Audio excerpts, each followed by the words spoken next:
6 illik fasilədən sonra Bakı-Tbilisi sərnişin qatarının yenidən fəaliyyətə başlaması böyük maraqla qarşılanıbdır. Xüsusilə də uzun müddətdir bu marşrut üzrə yeganə nəqliyyat vasitəsi olan təyyarələrə alternativin yaranması sərnişinlərdə daha sərfəli və əlçatan səyahət gözləntisini formalaşdırmışdı.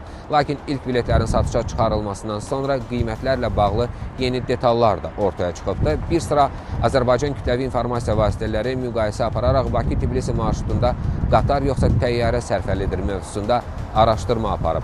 Məlum olduğu kimi Bakı-Tbilisi qatarında komfort sinifində biletlərin başlanğıc qiyməti 81 manat, komfort plus sinifində 117 manat, lüks sinifində isə 180 manat müəyyən edilibdir.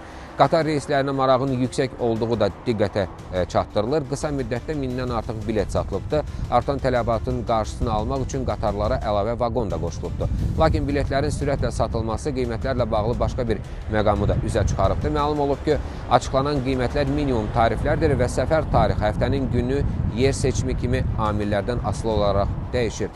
Hazırda səfərə az müddət qalan tarixlər üçün komfort sinifində qiymətlər 125 manata, komfort plus sinifində 180 manata, lüks sinifində isə 277 manata qədər yüksəlir və qiymətlər hər iki istiqamətdə eyni qaydada tətbiq olunur.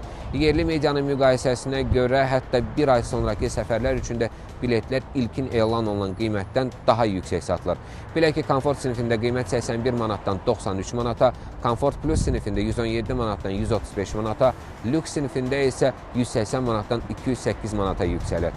Qatarların fəaliyyətə başlamasına qədər Bakı-Tbilisi marşrutunda sərnişinlər üçün əsas nəqliyyat vasitəsi təyyarə idi. Bu səbəbdən yeni qatar reyslərinin daha sərfəli alternativ olacağı gözlənilirdi. Lakin hazırki tariflər göstərir ki, qatar biletləri qiymət baxımından artıq təyyarə biletlərinə yaxınlaşmağa başlayıbdır. Hazırda Bakıdan Tbilisiyə birbaşa aviareyslər fəaliyyət göstərir və biletlərin qiyməti tarixindən asılı olaraq 156 manatdan 294 manata qədər dəyişir. İlk baxışdan təyyarə biletləri daha baha görünsə də bəzi üstünlüklər bu fərqi azaldır. Belə ki, uçuş müddəti təxminən 1 saat 10 dəqiqə olduğu halda qatarla səfər 9 saata yaxın çəkir. Müqayisə göstərir ki, qatarın komfort sinifində 125 manatlıq bilet təyyarə biletindən təxminən 94 manat ucuz başa gəlsə də sonraki siniflərdə fərq sürətlə azalır. Komfort plus sinifində fərq təxminən 57 manat, lüks sinifində isə cəmi 17 manat təşkil edir. Bütün bunlara baxmayaraq qatarın təyyarə ilə müqayisəsində mühüm üstünlüyü qalır. Qatar Bakıdan şəhərin mərkəzindən yola düşür və Tbilisidə də şəhərin mərkəzinə çatır.